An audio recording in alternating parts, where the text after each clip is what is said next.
Sea tu nombre, Señor Dios Todopoderoso. Te quiero dar gracias, Padre, por otro día más de vida que tú nos permites, Señor. Gracias por estar reunidos aquí en tu casa de oración. Gracias, Padre, porque tú has sido bueno, has sido misericordioso con nosotros, Señor. En esta mañana quiero pedirte por el servicio que se va a realizar este día, Señor, con motivo de darte la honra, de darte toda la gloria, de alabar y glorificar tu nombre, Padre eterno. Te suplico, Padre, que utilices a tus hijos, al hermano Víctor, a nuestro hermano Abner, mi Señor. Usa esos instrumentos tuyos, Padre, grandemente para que ellos nos puedan impartir y enseñar tu palabra, mi Señor. También te suplico, Señor, que me ayudes a dirigir el servicio de esta mañana, Padre, y te agradezco por la vida de tus hijos que están aquí reunidos, Padre eterno. A los que aún vienen en camino, te suplico que los traigas con bien, Padre, y por los que se han quedado en casa por motivo de alguna enfermedad, Señor, que tú tengas misericordia de ellos, Padre, que tú los sanes, mi Señor, y que bajes tu poderosa mano de sanidad sobre ellos. Te suplico por este servicio, que sea de tu agrado, Padre. Es para ti, mi Señor, y nosotros lo hacemos con amor hacia ti, Padre. Te lo pido todo en el nombre todopoderoso de nuestro Señor Jesús. Amén. Bueno, hermanitos, vamos a iniciar a alabar el nombre de nuestro gran Dios y vamos a entonar el himno número 47. Grandes y maravillosas son tus obras.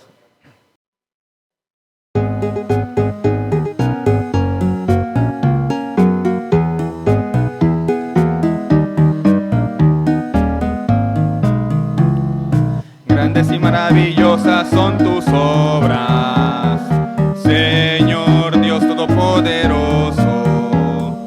Justos y verdaderos son tus caminos, Rey de los santos, Rey de los santos, Rey de los santos. ¿Quién no te temerá, oh Señor, y glorificará tu nombre? Pues solo tú eres santo, por lo cual todas las naciones vendrán y te adorarán, y te adorarán. Aleluya, amén, aleluya, amén. Temed a Dios y dadle gloria, porque su juicio ha llegado. Y adorad a aquel que hizo el cielo y la tierra, el mar y las fuentes de las aguas. Aleluya, amén, aleluya, amén, aleluya, amén, aleluya, amén. Grandes y maravillosas son tus obras, Señor Dios Todopoderoso. Apocalipsis 15:13. Un placer y un motivo de gozo estar aquí un domingo más, pudiendo celebrar las bendiciones de Dios y poder vernos los unos a los otros. Bueno, quiero darle la bienvenida a Victoria. Victoria, bienvenida seas a la casa del Señor. Me da mucho gusto el poder volver a verte aquí en la iglesia. Damos gracias a Dios por la vida de Victoria que está aquí con nosotros. Bueno, hermanos, espero que haya sido una semana de bendiciones espirituales, materiales, emocionales, y que el Señor, mis hermanos, les haya bendecido grandemente. Algunos están de cumpleaños, ¿verdad? Están de manteles largos. Y otros, si mi hermano, mi hermana te está yendo mal, ten paciencia. El Señor te sacará de ese momento difícil del cual estás pasando para que puedas disfrutar libremente de las bendiciones de Dios. Bueno, hermanos, hoy tengo el grandísimo privilegio de impartir la cena del Señor. Y quiero, mis hermanos, hemos hablado por muchísimo tiempo que el venir a la mesa del Señor es hablar de su amor, de su gracia, de su misericordia, de su corrección, de que, mis hermanos, estos son símbolos que representan la gracia de Dios. Pero en esa mañana, antes de este acto solemne de la Santa Cena, yo quiero que pensemos en la palabra de Dios. Cuando nosotros venimos a la mesa del Señor a participar de la Santa Cena, indiscutiblemente estamos haciendo lo que la Biblia proclama. ¿Qué proclama la Biblia? El Evangelio. ¿Y qué es el Evangelio? Que Cristo murió por nuestros pecados. y que es a través, mis hermanos, de este mensaje que nosotros hemos recibido la vida eterna y hemos venido a ser parte del reino de Dios. Pero mi hermano, mi hermana, quiero preguntarte en esta mañana, ¿cuán importante es la palabra de Dios para tu vida? Quiero que lo pienses por un momento. ¿Cuán importante es para ti la palabra del Señor? Ok, ahora quiero que pienses en cuánto tiempo le dedicas todos los días o por lo menos a la semana. ¿Cuánto tiempo le dedicamos? O para ser más concreto, ¿cuántos capítulos de la Biblia leemos al día? ¿Cuántos capítulos de la Biblia leemos a la semana? Bueno, por motivo de ese problema del cual nosotros no estamos leyendo la palabra, es que muchas veces vienen las miserias a nuestras vidas. Y las miserias no solamente son económicas, sino que primeramente son espirituales, después son emocionales y después llega también a lo físico. Mi hermano, a través de la palabra de Dios, quiero que abran su Biblia en la carta de Santiago, capítulo 1, versículo 18 al 20.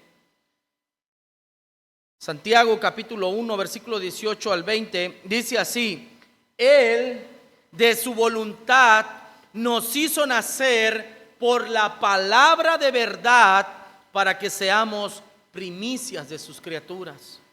Por esto, mis amados hermanos, todo hombre sea pronto para oír, tardo para hablar, tardo para irarse, porque la ira del hombre no obra la justicia de Dios. Mis hermanos, ¿qué tanta preeminencia o qué tanta importancia le das tú a la palabra de Dios en tu vida?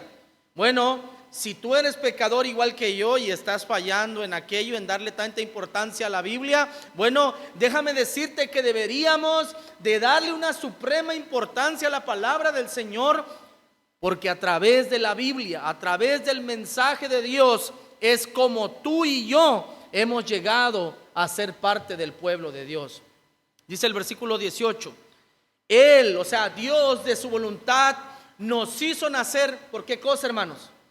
Por la palabra de Dios. Mis hermanos, la vida eterna llegó a nuestras vidas a través del mensaje de Dios. ¿Qué dice Romanos capítulo 10, versículo 17? Que la fe es por el oír, y el oír, ¿qué cosa, hermanos? La palabra de Dios. Es por eso importante que nosotros leamos la Biblia de manera individual, de manera familiar, pero que también vengamos a la iglesia y escuchemos la palabra, porque esta palabra, mis hermanos, es la única que nos lleva al nuevo nacimiento. El Señor Jesucristo dijo que aquel que no naciera del agua y del Espíritu no podrá entrar en el reino de Dios. Mis hermanos, esa misma palabra que tuvo importancia al principio cuando Dios dijo, sea la luz, sea esto, sea lo otro, esa misma palabra es importante para la vida de los cristianos. Es por eso, mis hermanos, que en esta iglesia, y Dios quiera que sea en la mayoría de las iglesias, nos preocupamos por proclamar esa palabra viva que tiene el poder para darle vida a los muertos espirituales. Mis hermanos, la Biblia debe de ser importante en nuestras vidas, porque es lo que nos concedió la vida eterna, el nuevo nacimiento. 2, debemos de escucharla en humildad. Debemos de escucharla en humildad. Versículos 19 y 20. Por esto, mis amados hermanos, todo hombre sea pronto para oír, tardo para hablar, tardo para irarse, porque la ira del hombre no obra la justicia de Dios. Mis hermanos, debemos de escuchar la palabra del Señor en humildad, porque la Biblia tiene el poder para examinarnos.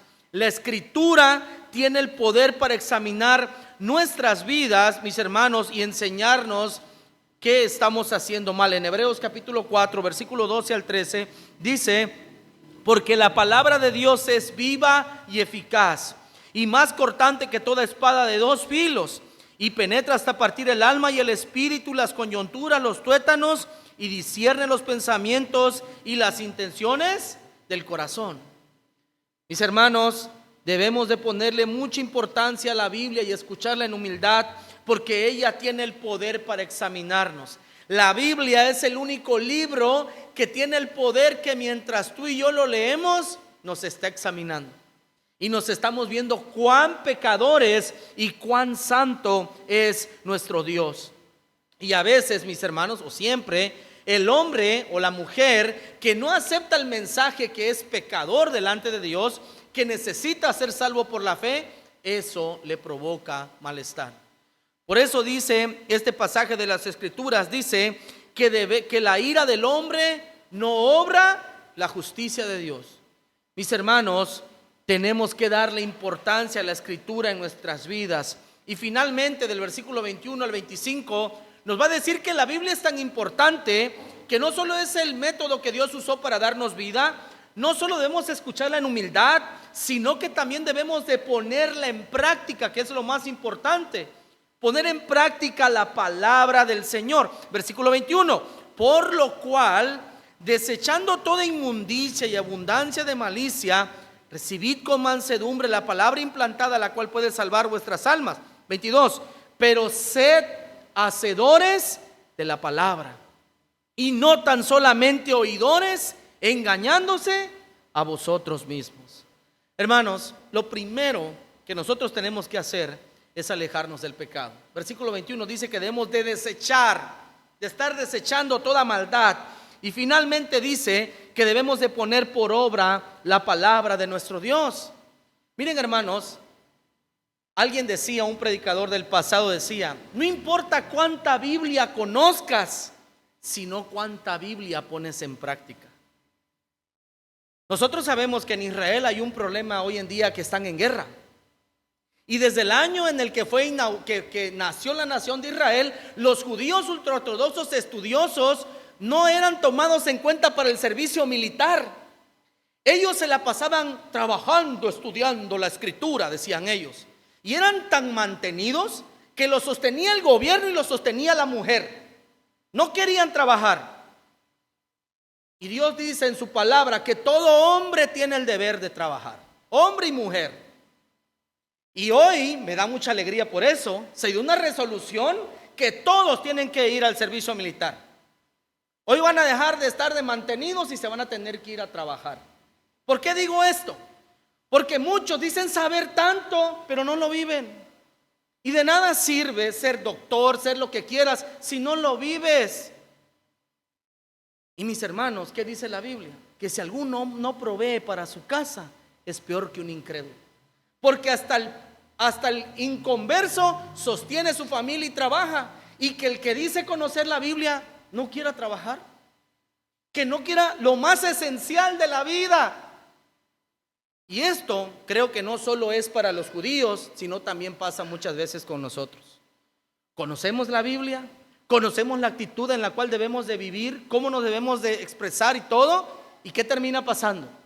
Terminamos haciendo lo contrario. Mis hermanos, tenemos que poner por obra la palabra de nuestro Dios y no engañarnos a nosotros mismos, pues dice, mis hermanos, del versículo 22 al 25, que es lo único que nos va a llevar a la madurez. Versículo 23, porque si alguno es oidor de la palabra, pero no hacedor de ella, este es semejante al hombre que considera en un espejo su rostro natural, porque él se considera a sí mismo y se va y luego olvida cómo era. Mas el que mira atentamente en la perfecta ley, la de la libertad, y persevera en ella, no siendo oidor olvidadizo, sino hacedor de la obra, este será bienaventurado en lo que hace. Mi hermano, mi hermana, ¿quién quiere ser bienaventurado en esta iglesia? Todos. Y recuerden que la bienaventuranza no solo es espiritual, no solo es física, no solo es familiar, no solo es social, no solo es económica, es todo. Todos queremos ser bienaventurados. ¿Qué tenemos que hacer, hermanos? Poner por obra la palabra de Dios. Saber que la Biblia debe de tener relevancia en nuestras vidas. Que la Biblia, es a través de la Biblia que nosotros pasamos por el filtro de la Escritura toda nuestra vida. ¿Será que como me estoy vistiendo agrada a Dios? ¿Será que como estoy viviendo le agrada a Dios? ¿Será que como está mi matrimonio le agrada a Dios? ¿Será que en la crianza de mis hijos? ¿Será que en mi trabajo estoy? En todo, hermanos. ¿Qué dice Dios? Dios habla acerca del trabajo, del matrimonio, de la iglesia, de todo, mis hermanos. Mi hermano, quiero decirte hoy en esta mañana que si tú quieres que la bendición de Dios llegue a tu vida de todas las formas, tenemos que perseverar en la palabra del Señor. Tenemos que ser fieles a lo que Dios dice a través de su palabra. Y cierro con este pasaje conocidísimo, Josué capítulo 1, versículo 8, dice: nunca se apartará de tu boca este libro de la ley, sino que de día y de noche meditarás en él, para que guardes y hagas conforme a todo lo que en él está escrito, porque entonces harás prosperar tu camino y todo te saldrá como bien. Hermanos, hoy, antes de venir a la mesa del Señor, creo que todos estamos fallando en esto. Todos. Porque todos en algún momento, por una cuestión u otra, no leemos la escritura. Por una cuestión u otra, no la escuchamos. Por una cuestión u otra, actuamos como si no la conociéramos. Estamos siendo oidores y lectores, pero no hacedores. Que Dios nos ayude, hermanos, en esta mañana a ponernos a cuentas con Dios y decir en humildad: Señor, estoy fallando. Ayúdame a amar tu palabra, a escudriñarla, a guardarla y sobre todas las cosas a ponerla por obra. Mis hermanos, que Dios nos ayude a identificar la más grande necesidad que tenemos en nuestras vidas cristianas, la cual es la palabra del Señor. Vamos a orar, vamos a ponernos a cuentas con Dios, confesar nuestros pecados, y luego, después de la oración, voy a pedir a mi hermano Gustavo y a mi hermano Javier Ruiz si pueden repartir los elementos de la cena del Señor. Mientras tanto, oramos. Señor, te damos gracias en esta hora de la mañana por la oportunidad que me das, Señor, de venir a tu mesa e impartir los elementos. Señor, quiero pedirte perdón por mis pecados. Perdónanos, Señor, porque estamos siendo indiferentes a tu palabra. Señor, te pido por toda tu iglesia. Ayúdanos, Señor, a ser lectores y sobre todo hacedores de tu palabra. Ayúdanos, Señor, a reconocer la necesidad que tenemos a diario de tu palabra. Pero para eso, Señor, para poder ver la relevancia, la hermosura de tu escritura, necesitamos la iluminación de tu Espíritu Santo. Padre, que tu Espíritu Santo nos ilumine para poder atesorar, Padre bendito, lo que es tu palabra. Ayúdanos, Señor, porque es a través de tu palabra que tú nos trajiste a la vida eterna. Es a través de tu palabra, mi Señor, que usted trae la bendición sobre nuestras vidas. Ayúdanos, Señor. Perdona nuestra apatía, perdona nuestros pecados, perdona nuestras maldades y santifica, Señor, los elementos de la cena, para que, Señor, respaldados en tu gracia, nos puedas hacer aptos para sentarnos y participar de los elementos, Señor. Gracias por este momento sublime, Padre, porque te lo pido, Señor, en el nombre que es sobre todo nombre, en el nombre de Jesús. Amén y amén. Bueno, voy a pedir a mis hermanos antes mencionados que impartan los elementos. Mientras tanto, mi hermano Raúl entona un himno. Porque yo recibí del Señor lo que también os he enseñado, que el Señor Jesús, la noche que fue entregado, tomó pan, y habiendo dado gracias, lo partió y dijo: tomad, comed, esto es mi cuerpo, que por vosotros es partido. Haced esto en memoria de mí. Vamos a participar de la galleta, símbolo del cuerpo de nuestro Salvador.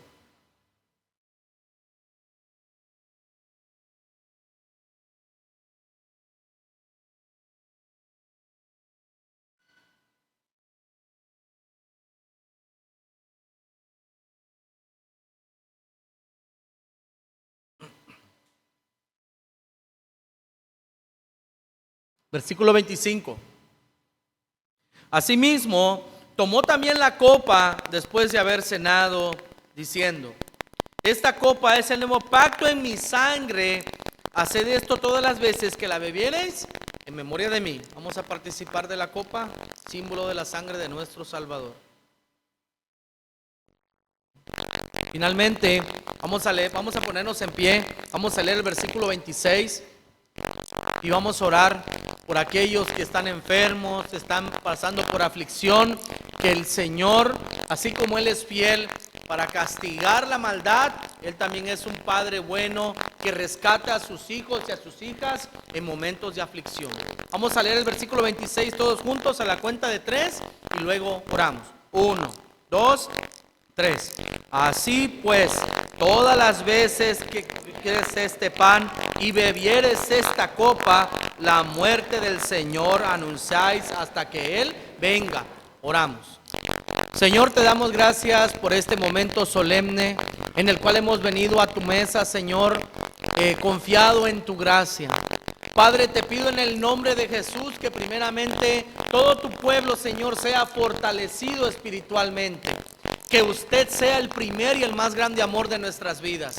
Señor, oro por aquellas hijas tuyas, hijos tuyos que están pasando por momentos de aflicción.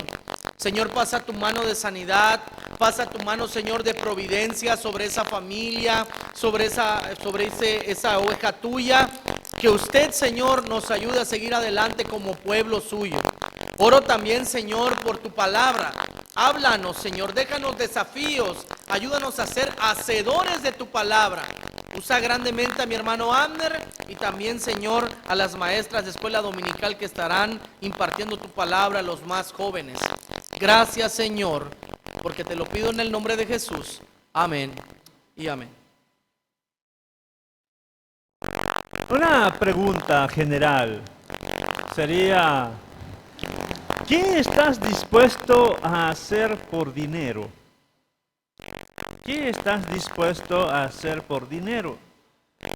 Eso, pues, la verdad es de que muy pocas personas en el mundo dirían, yo la verdad no necesito dinero, no quiero dinero. Muy pocas personas. La mayoría, aunque tengamos bastante, queremos más. Porque siempre habrá proyectos que hacer. Reflexionando un poco sobre los grandes millonarios, ¿por qué siguen trabajando? Ellos tienen otras prioridades, ya no es satisfacer sus necesidades básicas. Ellos no quieren bajar del ranking, quieren estar en el top, por eso están invirtiendo dinero, porque quieren estar ahí. Otros, pues, tienen otros proyectos. Todos. Hace poco me sorprendió el comentario de una niña, quizá de 8 años, 9 años, que dijo, si yo fuese rica, haría un albergue para ancianos. Buenas intenciones, buenas intenciones. Por supuesto, otros tendríamos quizá algunas buenas intenciones y otras para satisfacer nuestros deseos, nuestras ambiciones personales, para darnos lujitos, viajes, buena comida, una buena casa, dormir hasta tarde, no sé. ¿Qué harías por dinero? ¿Hasta qué estás dispuesto a hacer por tener no poco, sino más dinero? Y la segunda pregunta tiene que ver con si en todo prestas atención a lo que Dios dice. Si en todo prestas atención a lo que Dios dice. O sea, si tu accionar en todas las áreas de la vida, familiar, amorosa, estudiantil, bueno, económica, consideras el mensaje de Dios. O dices, el mensaje de Dios, la Biblia, solamente es para hacer mi devocional personal, es que lo hago, para leerlo en el culto. De ahí para allá no importa mucho, porque eso es religión, y la vida, yo pueda llevar después, eso es otra cosa. Bueno, la mala noticia, hermanos, es de que Dios juzga todo. Y hoy vamos a reflexionar sobre ese Dios que juzga todo. Quizá vamos a enfocarnos a las relaciones interpersonales y a la relación con Dios. Pero Dios juzga todo. Y estaremos reflexionando en el libro de Amós, capítulo 1, que ya se leyó, y también el capítulo 2. Ahora bien, abro paréntesis. Decía hace 15 días que todavía estoy pensando en qué pasaje voy a predicar, ¿verdad? O qué cosa voy a iniciar como una especie de serie. Y ya tengo la idea general. Hablar del mensaje de los profetas, procurando seguir un orden cronológico. Porque los libros proféticos también es una sección descuidada de la Biblia, que no se lee y que no se reflexiona mucho. Así que, a grosso modo, vamos a conocer el mensaje de los profetas y procuraremos, aunque es muy difícil, seguir una línea cronológica. Bueno, tenemos 3 libros que en el común de los académicos se considera como del mismo periodo. Y estos son Amós, Oseas y Jonás. De la misma época porque parecen estar o bien haber sucedido o bien haber sido redactados por la época de Jeroboam II, rey de Israel.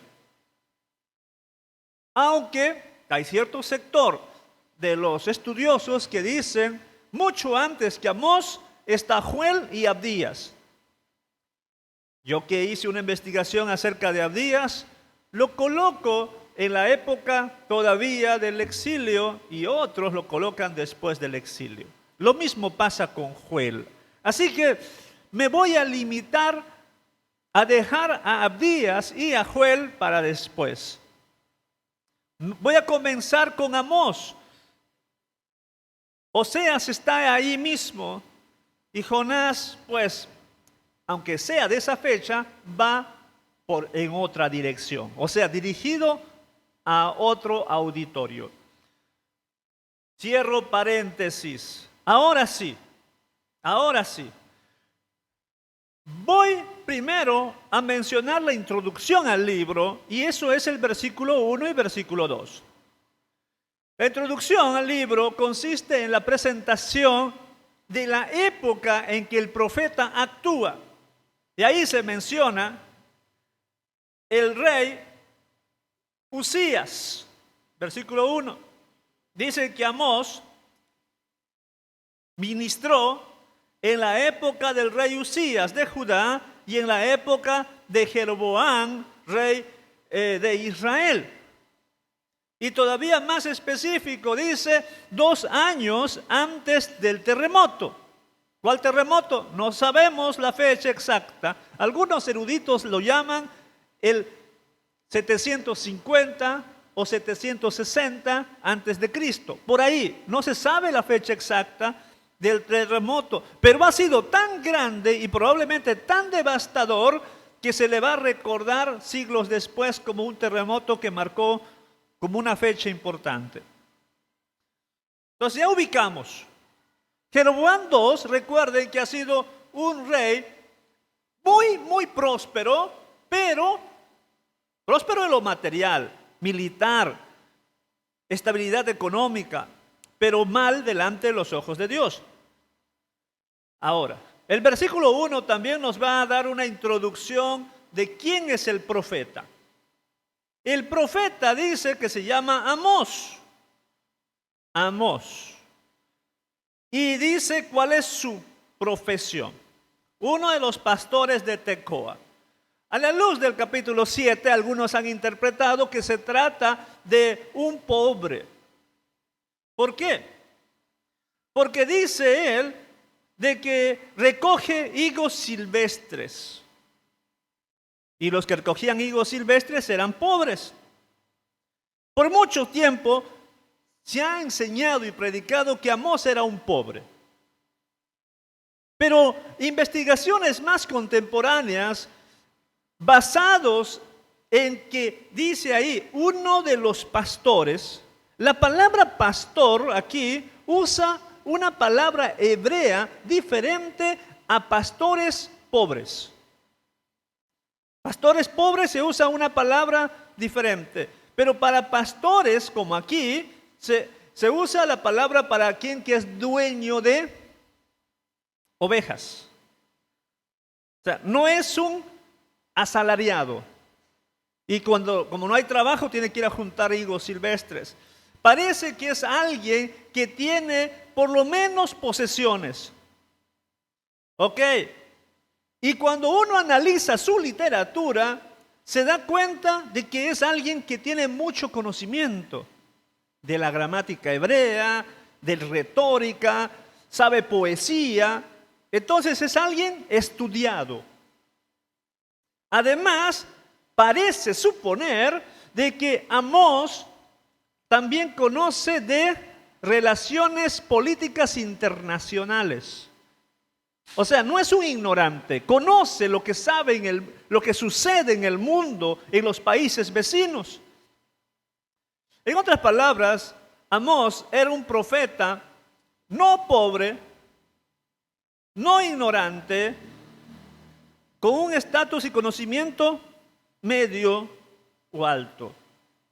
Y Dios lo usa, porque Dios ha usado a diferentes hombres a lo largo de la historia, algunos con menor conocimiento y otros con mayor conocimiento. Todos podemos ser útiles en las manos de Dios. Por otro lado, según lo que tendremos en el capítulo 7, me adelanto, es un migrante. Un migrante. O sea, él no es de Israel, él es de Judá. Judá es otro reino, recuerden. Dios lo llama de Judá para que vaya a Israel. Un migrante o un misionero que va a otro país. Y Dios también usa y quiere usar a personas de su país, como el caso Elías, era profeta en su país. Elías, Eliseo en Israel. Jonás parece que también era de Israel, pero también quiere usar a personas que vayan a otros países a hacer ministerio, como en este caso Amós. Dios te quiere usar donde Él quiere usarte, no donde tú quieres estar. Dios quiere usarte donde Él quiere usarte. Muy bien, eso es la parte del versículo 1. El versículo 2 es la declaración de todo el libro. La denuncia profética de Amós se resume en el versículo 2. Dijo: Jehová rugirá desde Sión y dará su voz desde Jerusalén. Y los campos de los pastores se enlutarán y se secarán las cumbres del Carmelo. Ahora, recuerden que Amós es un pastor, pero también dueño de ovejas, por tanto conoce la vida camporil, la vida de campo. Y sabe en qué lugares hay buenos pastos para las ovejas. Aquí menciona que esos pastos van a secarse. Y menciona el monte Carmelo, que no es tampoco un monte como el monte aquí, Tacaná, que tiene muchos árboles. No, es un montecito que no tiene mucha vegetación, pero tampoco es seco. Tiene pastos, tiene arbolitos por ahí. Y dice, cuando Dios habla, inclusive el Carmelo se va a secar. ¿Qué está diciendo? Viene juicio de Dios. Juicio de Dios. Porque Dios va a emitir juicio ahorita por su profeta, como cual león que ruge. Y en el capítulo 3 menciona 2 veces al león. Y se compara a Jehová o a Dios con el león.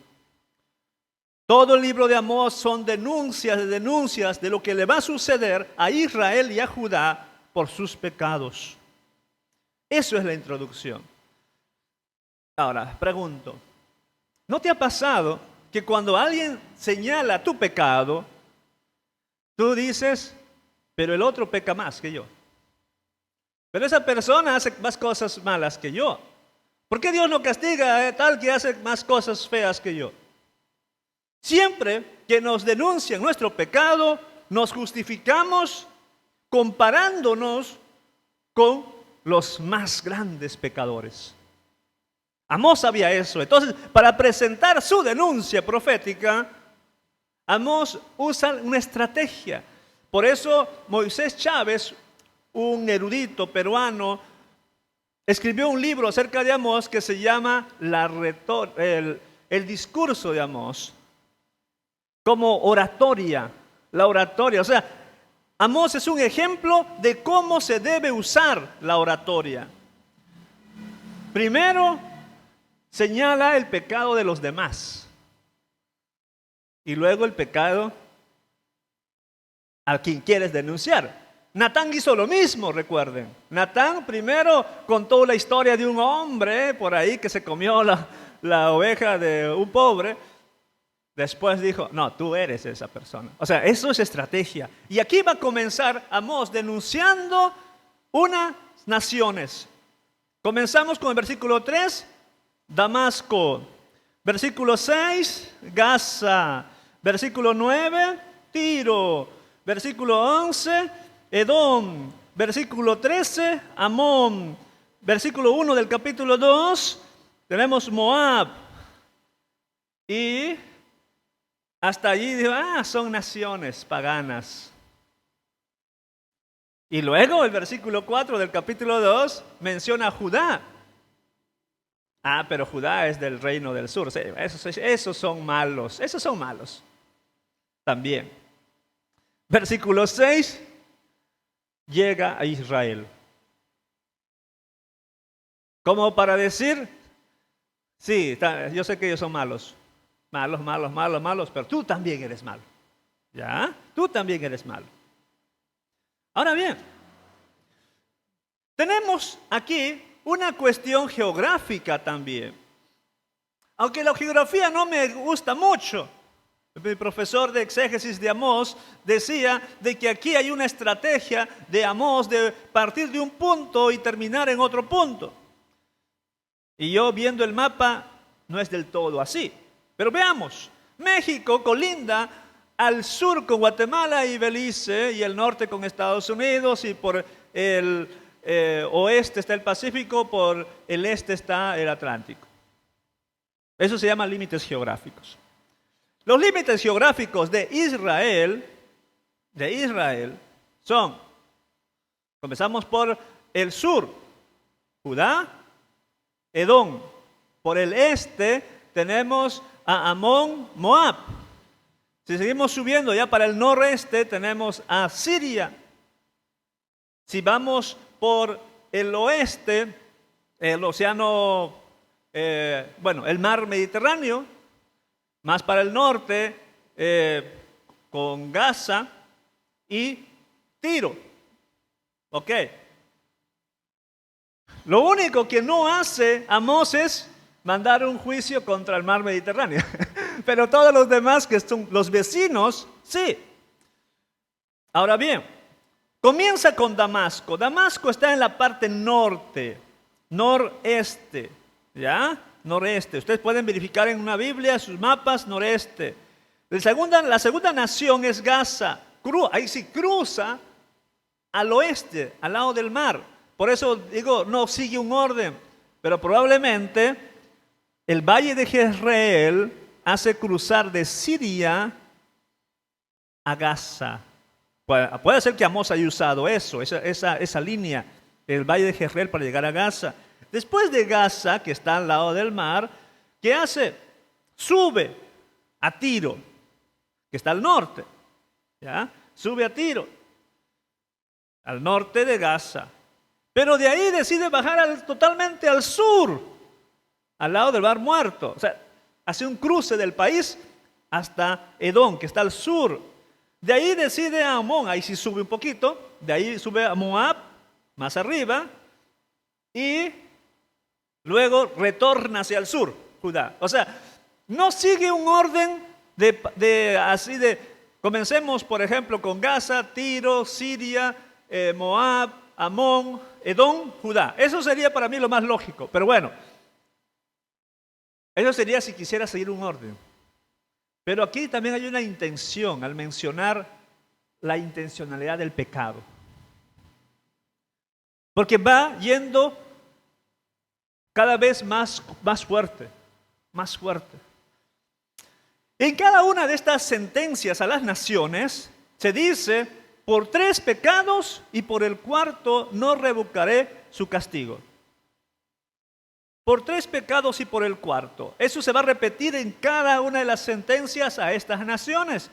No hay que interpretar esto que son 3 pecados, te perdono, y si es el 4, te castigo. No. No es como aquel aviso, ya va a la 1, las 2, a las 3. No. Aquí es pecado más pecado. La fuerza retórica de estos pasajes es acumulación de pecados, que ya Dios es lento para la ira y grande en misericordia, pero llega al punto en la que se le termina la paciencia, por así decirlo. ¿Ya? Es pecado tras pecado, y la última le llena el vaso. Pecado tras pecado. Y eso es en todas las naciones. Muy bien. Se va a mencionar en las primeras, en todo el capítulo 1, pecados contra el compañero, pecados contra el prójimo, pecados contra el hombre. Pero esos pecados tienen que ver con economía. Por eso inicié con la pregunta: ¿qué harías por tener dinero? Y aquí vemos que estos pecados son contra el prójimo, pero a causa de dinero, a causa de riquezas. Comencemos con la primera nación, Damasco o Siria. Damasco es la capital del reino de Siria. Ok, versículo 3. ¿Cuál dice? ¿Cuál es la razón, la causa para castigarte? Porque trillaron a Galat con trillos de hierro. Trillaron a Galat con trillos de hierro. ¿Qué es eso, pues? Trillar es como preparar la tierra para sembrar, es de hierro. Para preparar la tierra, para sembrar y luego tener productos, para la cosecha. ¿Cómo que le voy a condenar a una nación por preparar la tierra para sembrar y cosechar? Recuerden que la actividad agrícola produce riquezas. Y eso es, alabamos el trabajo, felicitamos al trabajo. Pero aquí no se refiere a eso. Además, no diríamos, Galat. Galat es una región al norte de Israel. Entonces ellos se apoderaron de la tierra de Galat, los de Siria, y comenzaron a sembrar en la tierra de Galat. Aún si fuese eso verdad, estamos hablando de usurpar un territorio ajeno con una ambición expansionista, y de allí yo sembrar para mí aunque no sea mi terreno.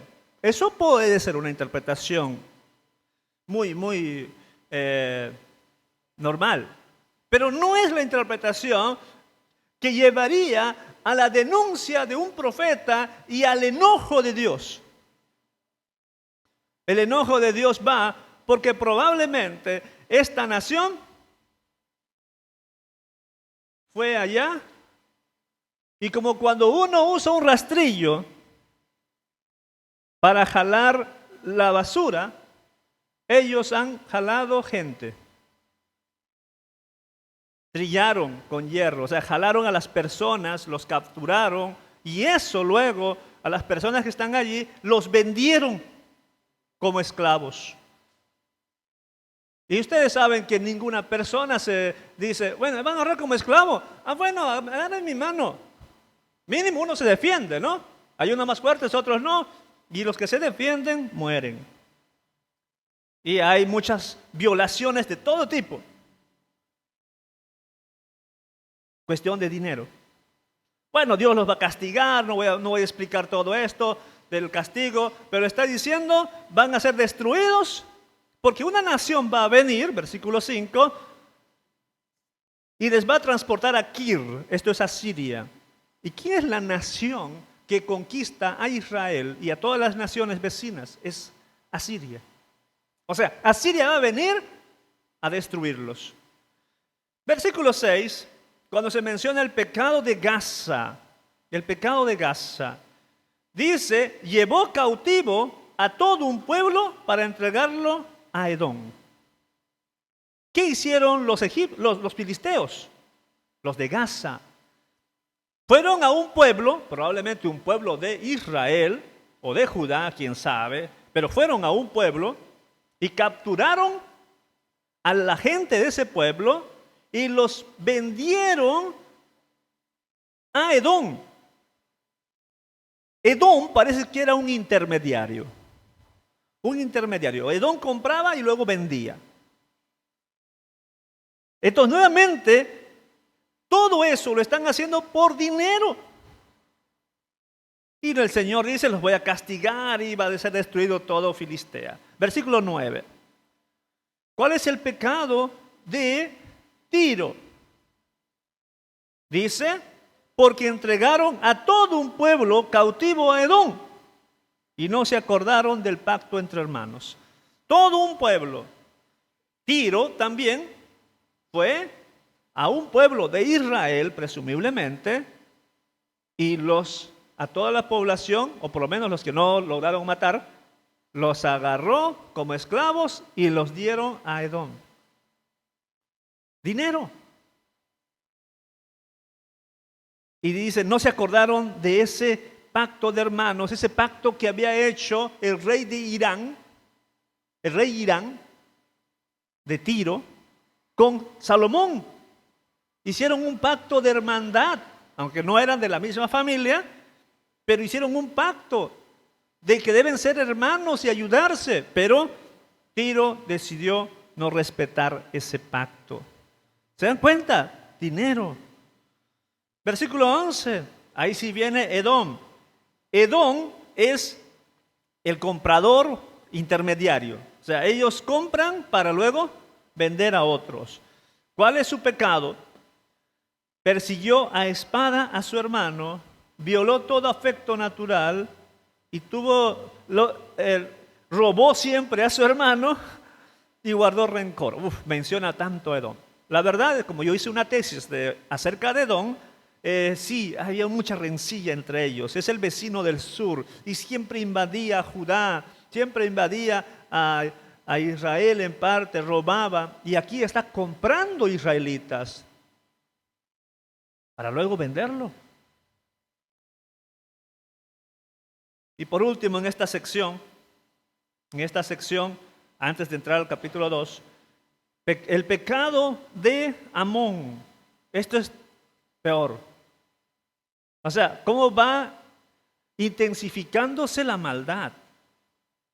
Dice, porque quisieron ensanchar su territorio, o sea, ocupar nuevos lugares, presumiblemente de Judá o Israel, y para eso, en este caso es de Israel al norte, Galaad, para eso mataron gente y entre ellos, entre la gente que murió, también mujeres embarazadas. Dice que las abrieron del vientre para no dejar ningún heredero. O sea, vamos a matar no vamos a respetar ni a las embarazadas porque esos niños van a nacer y van a querer recuperar su terreno. No, a todos. La maldad pura. Todo hasta aquí es por cuestiones económicas. ¿Qué estás dispuesto a hacer por dinero? Es una pregunta, hermanos. ¿Qué estás dispuesto a hacer por dinero?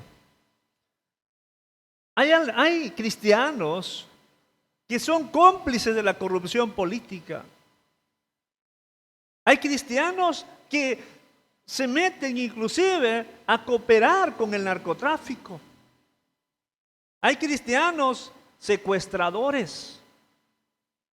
Y eso no es porque salió la noticia de pastores que están secuestradores, sino en Guatemala dice que secuestraron a a una familia cristiana. Recuerden que hay mega iglesias y bueno, ahí dan sus diezmos con tarjetas en algunas mega iglesias. Y secuestraron a una niña de la iglesia. Y uno de los secuestradores, cuando estaba llorando la niña, dijo: no te preocupes, yo también soy cristiano. No te va a pasar nada. Y así hay noticias de pastores y hermanos que están metidos en eso, por dinero, dispuestos a hacer todo lo malo para tener dinero. Bien, y aquí va atentando contra el prójimo. Y Dios no está diciendo: te voy a castigar porque quieres más dinero. Dios está diciendo: te voy a castigar porque te atentaste contra tu hermano, contra tu prójimo. Pero eso son naciones vecinas, ¿no? Capítulo 2, otra nación. Pero esto ya es peor. Moab. Esto parece sentimiento de venganza. Pareciera esto. Ya no es solamente por dinero, sino la venganza es tan grande, el odio es tan grande, que no importa si esta persona está muerta, igual voy a profanar su tumba. Dice: porque quemó los huesos del rey de Edom hasta calcinarlos. La venganza. Y por venganza mucha gente hace cosas terribles. Recuerden que profanar los sepulcros era algo pecaminoso. ¿Pero por qué lo hizo? Probablemente por una cuestión de venganza. Es una interpretación. Cuidado, mi hermano, mi hermana, que tú no quieres perdonar a alguien. Te puede llevar a hacer cosas terribles. Terribles. Bueno, Dios va a castigar a todas esas naciones por sus maldades. Y el israelita que escucha dice: sí, pues, ellos, pecadores, que les venga el juicio de Dios, esos malos vecinos. Llega el versículo 4. Ahora es contra Judá, el reino del sur. Sí, es mi enemigo también, ¿no? Es del pueblo de Dios, pero igual, que le pase cosas malas a ellos. ¿Cuál es el pecado de ellos, de los de Judá? Menospreciaron la ley de Jehová, no guardaron sus ordenanzas y les hicieron errar sus mentiras en pos del cual anduvieron sus padres. La acusación es: tienen idolatría, esas son las cuestiones de errar, idolatrías, pero sobre todo porque no siguieron la ley de Dios, no amaron las ordenanzas de Dios. ¿Qué valor tú le pones a la Biblia, hermanos? Hermano Víctor ya habló de eso, ¿verdad?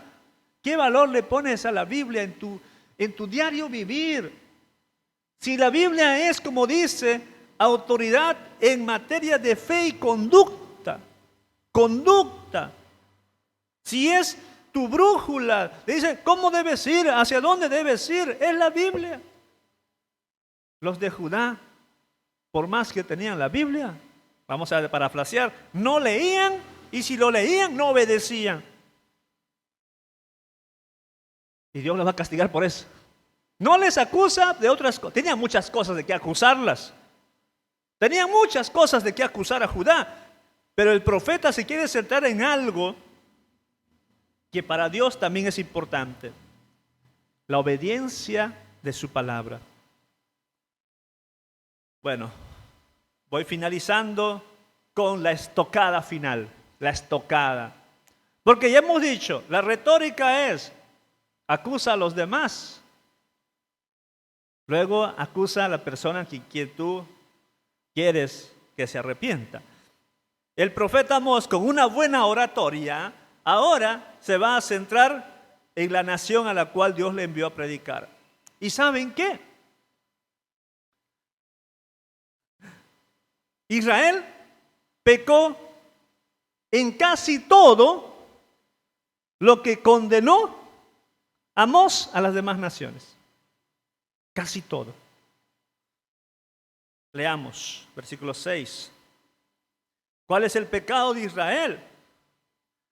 Comenzamos con la cuestión del amor al dinero y también por el maltrato al prójimo. Dice, porque vendieron por dinero al justo y al pobre por un par de zapatos. Vendieron por dinero. En otras palabras, lo que está diciendo es que se aprovechan del pobre. Lo venden como esclavo. Y aquí justo no es aquella persona que no comete nada malo. El justo aquí son los indefensos, ¿ya? Son los indefensos. Gente honrada también. Vendieron por un par de sandalias. Quiero dinero, no importa. Aunque pagues poco, esta gente no vale para nada. Son pobres. Los vendo. Como esclavos. Todo por dinero. Y no amar al prójimo. Versículo 7. Pisotean en el polvo de la tierra las cabezas de los desvalidos. Es una figura para decir no les valoran. Los humillan. La segunda parte del versículo 7 es terrible. No hay respeto. Violan las leyes levíticas de Levítico 18 de cómo deben ser las relaciones íntimas. ¿Quién con quién puede casarse? ¿Qué dice? Y el hijo y su padre se llegan a la misma joven profanando mi santo nombre. El hijo y el padre se acuestan con la misma mujer. Tienen relaciones sexuales con la misma mujer y así profanan el nombre de Dios. Violación de la ley. Versículo 8. Sobre las ropas empeñadas se acuestan junto a cualquier altar. ¿Cuál ropas empeñadas? Amigo, no tengo que comer. Préstame dinero. Dame tu camisa. ¿Ok? Se pone la camisa y se va a adorar a los ídolos. Eso es lo que está diciendo. Están usando a sus anchas esa ropa de los deudores que dejaron en garantía y lo usan para ir a cualquier lugar. Quizá ensuciándolo, gastándolo más de la cuenta. Dame tu mejor ropa y él lo va gastando, lo va ensuciando, lo va presumiendo en algunos lugares. Y eso es faltar el respeto. Segunda parte. Y el vino de los multados beben en la casa de sus dioses. Había una multa, bueno, antes estaba prohibido beber. Había una multa para el que bebía, para el que tomaba alcohol, ¿ya? Había una multa. Y ellos, esta gente que cobraba la multa, con eso, esas multas, se iban a los dioses. Y Dios les dice, versículo 9 en adelante, hey, ¿por qué son así? Miren, recuerden quién soy yo. Yo destruí el amorreo que era muy alto. Destruí todo, los di a ustedes, los hice subir a la tierra de Egipto. Deben servirme. Levanté a hijos por profetas. ¿Y qué hacen? Aquí cometen el mismo pecado que Judá. ¿Cuál es el pecado? Menospreciar la palabra de Dios. Versículo 11. Dice, yo levanté hijos de vuestros hijos por profetas y de los jóvenes para que fuesen nazareos, ¿verdad? Yo levanté. Versículo 12. Pero ¿qué hicieron ustedes que menosprecian mi mensaje? A los nazareos los dieron vino, les hicieron pecar. Y a los profetas les prohibiste predicar, le dijeron no profetices. Bueno, amados hermanos, concluyo diciendo, ¿qué haces por dinero? ¿Qué estás dispuesto a hacer por dinero? Si estás dispuesto a hacer cualquier cosa, tenemos problemas. Tenemos problemas. Ahora, estas personas estaban dispuestas inclusive al sufrimiento más cruel. No estamos hablando aquí de robar, que ya es de por sí malo. Estamos hablando de privar de vida y libertad a gente inocente. Privar de la vida, matándolos. Privar de libertad. Y en el camino se cometían muchas atrocidades. Todo por dinero. Si hablamos de la situación en México actual, también es por dinero. Violencia por dinero. ¿Qué están dispuestos a hacer por dinero? Pero no es el dinero el problema. Ya dijera, es el amor al dinero. Pero más que eso, es la falta de amor al prójimo. El maltrato. Las cosas han subido tanto. Cuando yo llegué a México, el pasaje costaba 6 pesos, ahora dicen que está 10, perdón. La tortilla al kilo, 12 pesos.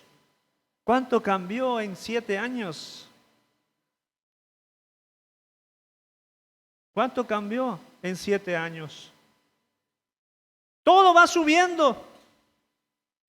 Y muchos sueldos igual. Muchos sueldos igual. A mí me pagan lo mismo que me pagaban hace 7 años. ¿Ya? Lo que voy diciendo es, a veces es una cuestión de injusticia. Y eso es lo que el profeta está denunciando. Por amor al dinero se cometen muchas injusticias. Pero todo se debe a la no obediencia de la palabra de Dios. A la no obediencia a la palabra de Dios. Si todos obedeciéramos lo que dice la Biblia, las cosas serían diferentes.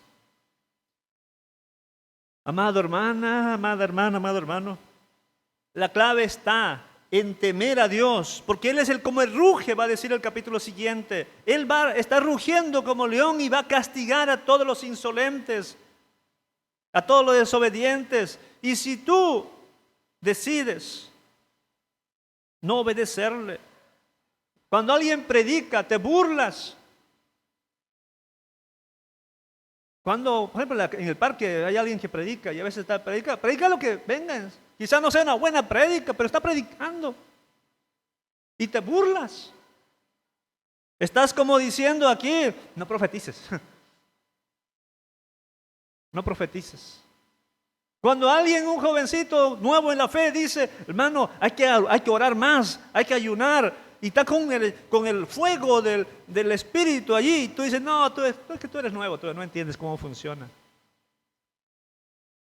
Cuando decides ignorar a los predicadores, pastores, ya sea aquí en las redes sociales o cualquier otro lugar, estás comportándote igual que Israel.